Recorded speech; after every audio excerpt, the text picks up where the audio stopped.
Hello my dear student, कैसे हो? तो चलिए बिना किसी देरी के आज हम शुरुआत करने वाले हैं नेक्स्ट दोहे की। अर्थात नेक्स्ट दोहा मतलब है, इससे पहले हमने पार्ट नंबर 1 में दोहे नंबर 5 तक बहुत अच्छे से डिटेल से समझे थे, एक एक शब्द के अर्थ को जाना था तथा हाथ से लिखे नोट्स के द्वारा भी तैयार करा था। तो ऐसे ही आज हम इसी वीडियो में वही काम करने वाले हैं, एक एक शब्द के अर्थ को जानेंगे तथा जो शब्द मान लो आपके एक आधा नहीं आया तो हाथ से लिखे नोट्स भी आपको दिखाऊंगा, ताकि जो भी डाउट रहा होगा वो भी डाउट क्लियर हो जाए।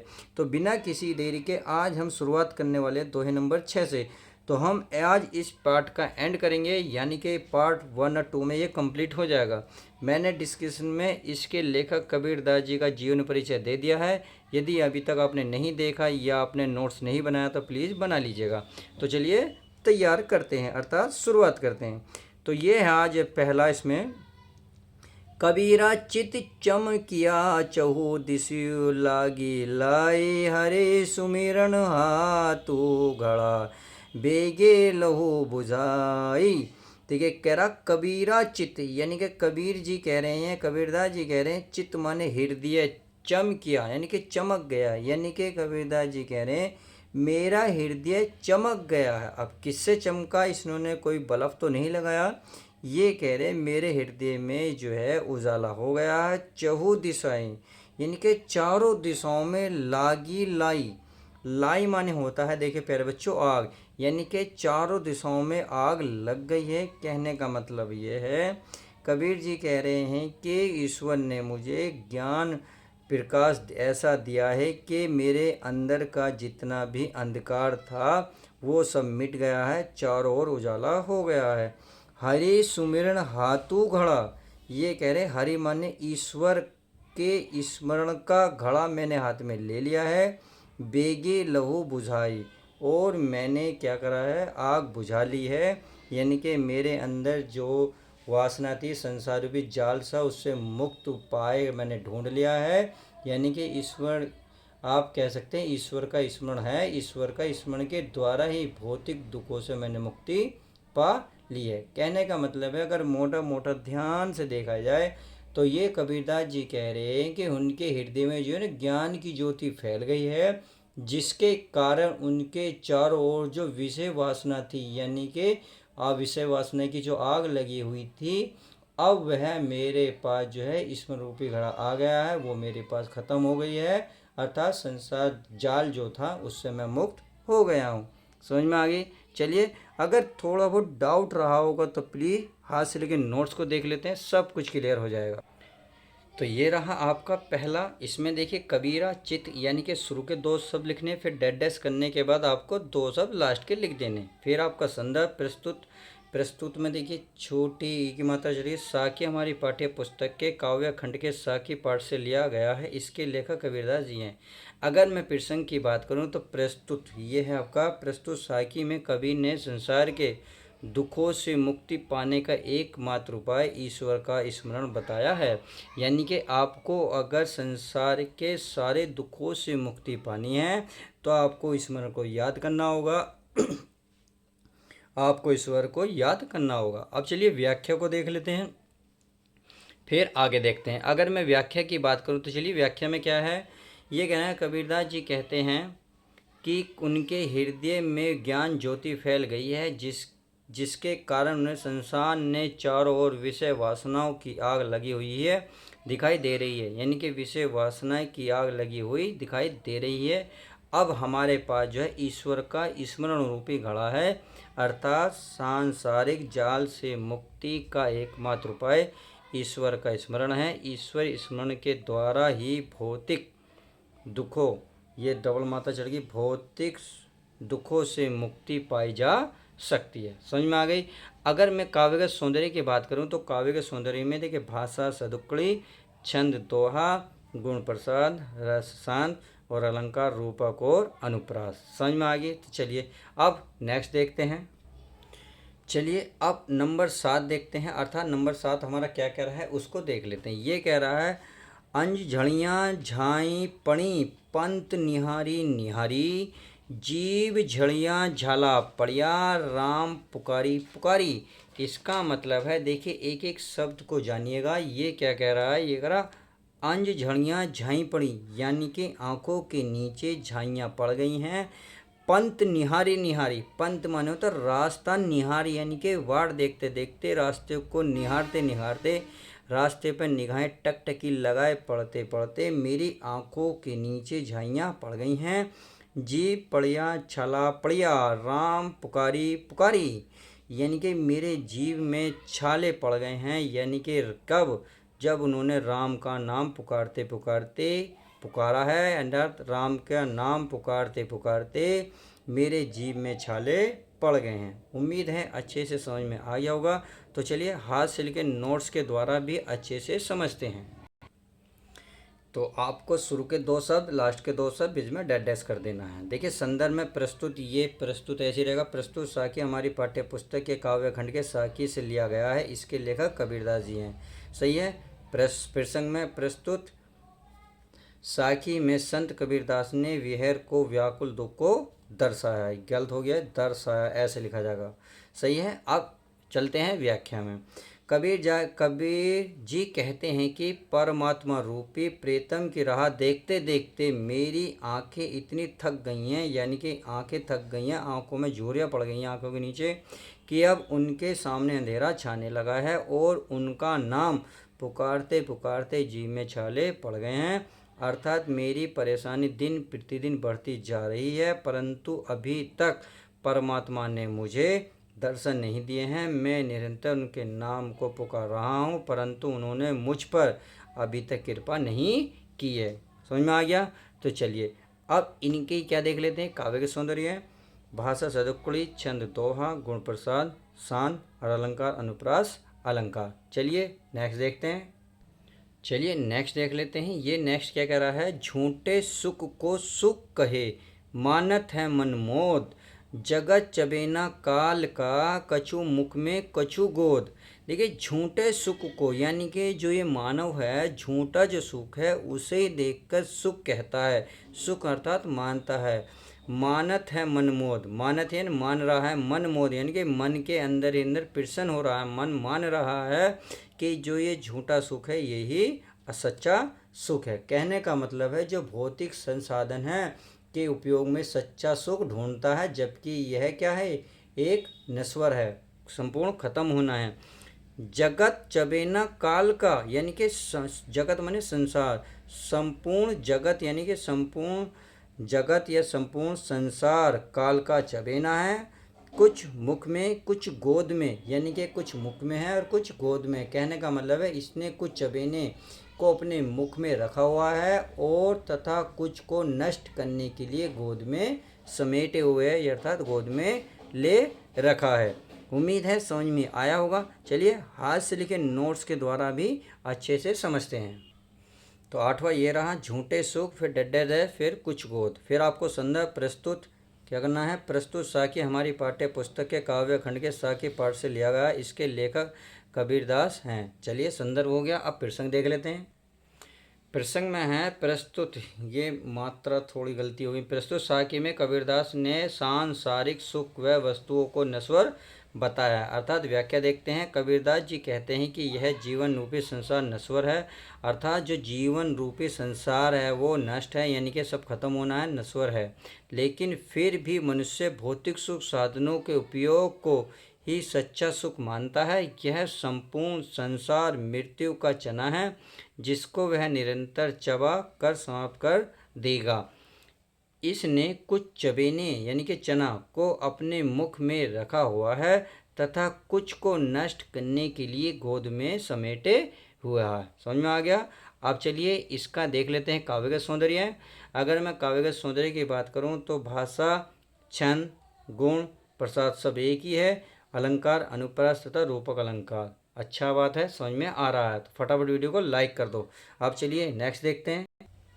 अगला है आपका, ये कह रहा है कबीरा कहा, यानी कि कबीर जी कह रहे हैं, यानी कि लेखक कह रहे हैं, जो कबीर हैं, कवि जी हैं, वो कह रहे हैं कि गर्भियों, यानी कि गर्भियों का मतलब होता है घमंड करना, ऊंचे देखे आवाज़, ऊंचे माने ऊंचे, देखे माने देखकर, आवास माने भवन यानी कि अपने घर को। कबीर जी कह रहे हैं कि घमंड मत करो अपने ऊंचे से घर को देखकर। काल्य है परियो भवे लौटना ऊपरी जामे घास, यानी कि काल्य परियों, कलियों माने कल परसों, भवे माने भूमि पर, लौट माने लौटा दिए जाओगे, यानी कि कल परसों यानी कि आने वाले समय में आप भूमि में दफना दिए जाओगे। आपकी कब्र कब्रिस्तान तक पहुंचती, आपकी मतलब बॉडी को कहाँ पहुंचा दी जाएगी, कब्रिस्तान तक पहुंची जाएगी। भूमि पर लेट दिए जाओगे तो ऊपरी जामे घास, तो आपके ऊपर क्या जम जाएगी, आपके ऊपर घास जम जाएगी। कहने का मतलब ये है कि आप जो मोह माया में फंसे हुए हो, ऊंचे ऊंचे भवन या सुख साधनों को देखकर आप खुश हो रहे हो, ये सब नश्वर है। 2-4 दिन में ही, आने वाले वक्त में ही आपकी मृत्यु हो जाएगी, तो आपको कुछ नहीं बूझेंगे, केवल आपके ऊपर घास जम जाएगी। चलिए हाथ से लिखे नोट्स को डिटेल से समझते हैं क्या इसमें कहा गया है। चलिए देख लेते हैं। कबीरा कहा जामे घास, तो ये आपका हो गया, ये तो आपका एक जैसे हो गया। अगर मैं साखी की बात करूं, फिर तो साखी में कवि ने धन दौलत पर गर्व न करने का उपदेश दिया है। अब चलिए नेक्स्ट पेज पे देख लेते हैं, व्याख्या देख लेते हैं। कबीरदास जी कहते हैं कि यह पूरा संसार और यहाँ सभी भौतिक सुख साधन क्षण भर के लिए हैं, इसीलिए मनुष्य को कभी भी ऊंचे महलों और धन दौलत पर गर्व नहीं करना चाहिए, क्योंकि ये सभी वस्तुएं नाशवान हैं। अतः कुछ ही दिनों में यह धरती पर गिर कर ख़त्म हो जाएंगे और इन पर घास उग जाएगी। उम्मीद है समझ में आ गया होगा। अब चलिए इनका काव्य का सौंदर्य देख लेते हैं। भाषा सदुक्कड़ी, छंद दोहा, गुण प्रसाद, रस शांत, और अलंकार की बात करें तो अनुप्रास अलंकार। चलिए अब नेक्स्ट देखते हैं। चलिए आगे देखते हैं। ये कह रहा यहू ऐसा संसार है जैसे सीमल का फूल, यहू माने यह ऐसा संसार है, यानी कि यहाँ यह एक ऐसा संसार है जैसे सीमल का फूल। अब देखिए यहाँ सीमल का फूल ही क्यों लिया है। सीमल का फूल देखिए क्या होता है, लाल कलर का होता है। जब ये खिलता है तो बहुत आकर्षित लगता है। अब जैसे ही ये खिलता है आकर्षित लगता है, परंतु इसकी सुंदरता कुछ क्षण के लिए रहती है, उसके बाद ये समाप्त हो जाता है, और समाप्त तो जल्दी हो जाता है, तथा इसका जो फल भी होता है वह खाने योग्य नहीं होता। यहाँ यही कह रहे हैं कि कबीर जी मतलब कहना चाह रहे हैं कि संसार जो है सेमल के फूल के समान है। जैसे सेमल का फूल बहुत जल्दी बेकार हो जाता है, खाने योग्य नहीं होता, आकर्षण लगता है, लाल रंग का होता है। दिन बास के ब्योहरों को झूठे रंग ने धूल, दिन दास के ब्योहरों यानी कि लोगों के व्यवहार में पढ़कर, ब्योहरों माने व्यवहार में पढ़कर, लोगों के व्यवहार में पढ़कर झूठे रंग ने धूल, झूठे रंग में मत पढ़ो, झूठे रंग में मत पढ़ो। कहने का मतलब ये है कि कबीरदास जी कहते हैं कि हे मनुष्य, तू सेमल के फूल की भांति आकर्षण संसार की जो मोह माया है उसमें मत पड़, क्योंकि यह आकर्षण आपके कुछ समय के लिए है, उसके बाद ये विलुप्त हो जाएगी सेमल के फूल की तरह। समझ में आ गया। चलिए अब मैं हाथ से लिखे नोट्स को दिखा देता हूँ। चलिए देख लेते हैं। ये करा यह ऐसा रंग न भूल, तो ये हो गया आपका प्रस्तुत साखी, ये तो एक जैसे ही रह गया। प्रसंग की बात कर लेते हैं। तो कबीरदास जी ने संसार की बाह्य रूपी सौंदर्य से प्रभावित न होने का उपदेश दिया है। समझ में आ गई। अगर मैं व्याख्या की बात करूं तो चलिए व्याख्या भी देख लेते हैं। संत कबीरदास जी कहते हैं कि यह संसार सेमल के फूल के समान सुंदर दिखाई पड़ता है। सेमल का फूल लाल रंग का होता है और जब खिलता है तो सबको बहुत अच्छा लगता है, परंतु यह अच्छाई अधिक समय तक नहीं रहती। अब नेक्स्ट पेज पे, क्योंकि यह जल्द ही नष्ट भी हो जाता है और उसका फल भी खाने योग्य नहीं होता। कबीरदास जी कहते हैं कि हे मनुष्य, तू सेमल के फूल की भांति आकर्षण संसार के मोह में मत पड़, क्योंकि यह आकर्षण कुछ ही समय का है। काव्य का सौंदर्य आप यहाँ देख सकते हैं। भाषा सदुक्कड़ी, छंद दोहा, गुण प्रसाद, रस शांत, अलंकार, उपमा और अनुप्रास। समझ में आ गया। चलिए अब नेक्स्ट देख लेते हैं। चलिए इसे पढ़ते हैं। 11वां ये करा इही ओसरी चेत्या नाहि पशु ज्यों पाली देह, राम नाम जानिया नहीं अति पड़ी मुख से। कहने का मतलब है इति ओसी चेत्या नहीं, यानी कि संत कबीर जी यह कहना चाह रहे हैं कि जो जीवन है, मनुष्य का जो जीवन है बहुत कठिनाइयों के बाद मिलता है, चेत्य नहीं। यदि आप नहीं जागे तो पशु जो पाली देही, तो पशु के समान अपनी देह जो है, देह माने होता शरीर को पाल रहे हो, अर्थात आपको जागरूक होना चाहिए। कहने का पूरा मतलब ये निकलेगा कि जो इंसान है, मानव रूपी जो जीवन है बहुत कठिनाइयों से मिलता है, अतः मानव को जीवन के महत्व को अच्छे से जानना चाहिए, अज्ञानी नहीं रहना चाहिए और पशु की भांति अपने शरीर को नहीं पालना चाहिए। राम नाम जानिया नहीं, यदि आपने राम नाम को जानिया माने जाना नहीं, यदि आपने राम नाम को नहीं जाना, अंति पड़ी मुख से है, तो अंत में मुख पड़ी, यानी कि अंत में पड़ेगी मुख में, से माने धूल, तो आपके मुंह में अंत में धूल ही डाली जाएगी, अर्थात आपके जो अंतिम संस्कार होगा तब आप धूल में, मिट्टी में मिला दिए जाओगे। उम्मीद है समझ में आ गया होगा। चलिए हाथ से लिखे नोट्स को देख लेते हैं। तो चलिए ये तो वही है सब कुछ। अब पुराना संदर्भ भी लिख लोगे, प्रसंग भी देखिए, ध्यान से देख लीजिएगा। प्रसंग भी क्या है, प्रस्तुत साखी में कबीरदास जी ने कहा है कि मानव जीवन को बेकार में नहीं गंवाना चाहिए और इसे ईश्वर भजन में लगाना चाहिए। समझ में आ गया। आगे देखते हैं, आगे है हमारी व्याख्या। तो व्याख्या में क्या है देख लेते हैं, क्या कह रहे हैं कबीर जी। संत कबीरदास जी कहते हैं कि मानव जीवन बहुत कठिनाइयों से मिलता है, अतः मानव को इस जीवन का महत्व समझना चाहिए। यदि हम अज्ञानी बने रहे तो पशु की भांति अपनी पूर्ति में लगे रहेंगे। अंत है यानी कि अतः में प्रभु भक्ति के बिना मनुष्य की धूल नहीं पड़ेगा, यानी कि मुँह धूल ही पड़ेगी। ये कुछ इसमें मिस्टेक लग रही है, अंत में, अच्छा अंत में प्रभु भक्ति के बिना मनुष्य के मुंह में, ये में रह गया, में धूल ही पड़ेगी। समझ में आ गया। चलिए अब नेक्स्ट देखते हैं। अगला है, यह तन कांचा कुंभ है, लिया फिरे था साथी, ढपका लागा फुटी गया कुछ न आया हाथी। कहने का मतलब है कबीरदास जी कह रहे यह जो तन है, यह जो शरीर है कांचा कुंभ है, कांचा माने कच्चा, यानी कि मिट्टी का बिल्कुल कच्चा, कुंभ माने घड़ा, यह जो शरीर है कच्चे घड़े के समान है। लिया फिरे था साथी, जिसे तू साथ साथ लिए फिरता था, लिए फिरे था साथी, जिसे तू साथ साथ लिए फिरता था। डपका लागी फुटी लगी, डपका माने होता है ठोकर लगना, यानी कि एक हल्की सी ठोकर लगी, लागा फूटी गया, और यह शरीर फूट गया, कुछ न आया हाथी, और कुछ भी तेरे हाथ नहीं आया। कहने का मतलब है आप ये कह सकते हैं कि जिस शरीर को तू संभाल कर रख रहा है, जिस शरीर को तू देख कर इतरा रहा है, वो एक कच्चे घड़े के समान है, हल्की सी ठोकर लग तो ही ये कब इस फूट जाएगा आपको पता भी नहीं चलेगा, शरीर की क्षण भर में नष्ट हो जाएगा, यानी कि तेरा शरीर जो है क्षण भर में ख़त्म हो जाएगा। इसलिए अपने शरीर का जो मोह माया से छोड़ दे और ईश्वर पर ध्यान लगा ले। अच्छे से समझ में आया। चलिए हाथ से लिखे नोट्स देख लेते हैं। यह तन, फिर डैश आया हाथी। आप क्या लिखेंगे, संदर्भ तो लिख लोगे। प्रसंग में कबीरदास जी ने मानव शरीर की नश्वरता का चित्रण किया है। अब व्याख्या को देख लेते हैं। देखिए व्याख्या में क्या कर रहा है, कबीरदास जी कहते हैं कि हे मनुष्य, तू जिस शरीर को अपना समझकर सदैव संभाल कर रखता है, वह शरीर तो एक घड़े के समान है। जिस प्रकार मिट्टी का कच्चा घड़ा जरा सी ठोकर लगते ही टूट जाता है, उसी प्रकार तुम्हारा यह शरीर क्षण भर में नष्ट हो जाएगा। इसलिए अपने शरीर का मोह त्याग कर ईश्वर का ध्यान करो। उम्मीद है समझ में आ गया होगा।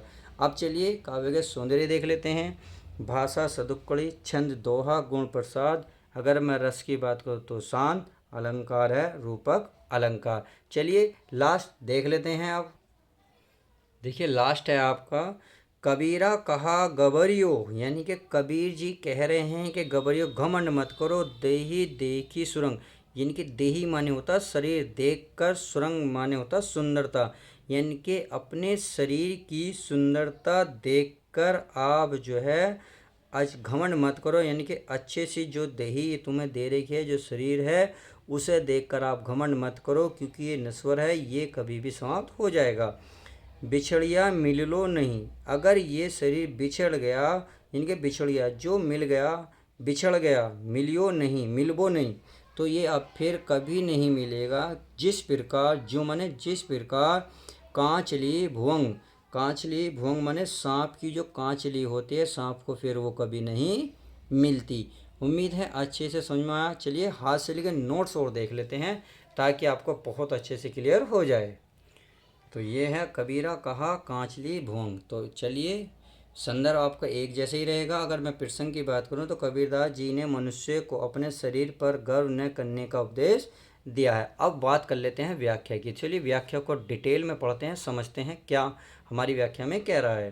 तो ये कह रहा कबीरदास जी कहते हैं कि हे जीव, तू बेकार ही इस शरीर की सुंदरता पर गर्व करता है। यह तो तुझसे इस प्रकार छूट जाएगा जिस प्रकार सांप के शरीर से उसकी केंचुली छूट जाती है, जो पुनः शरीर पर नहीं चढ़ती। उसी तरह अवस्था ढलने के पश्चात मनुष्य पुनः पूर्व रूप में दोबारा लौट नहीं आता। समझ में आ गया। चलिए अगर मैं इसके काव्यगत सौंदर्य की बात करूँ तो भाषा सदुक्कड़ी, छंद दोहा, गुण प्रसाद, रस शांत, अलंकार रूपक, अनुप्रास अलंकार। तो इस वीडियो में मैंने कंप्लीट चैप्टर करा दिया है। अब नेक्स्ट चैप्टर के साथ मिलते हैं। फटाफट वीडियो को लाइक कर दो, शेयर कर दो।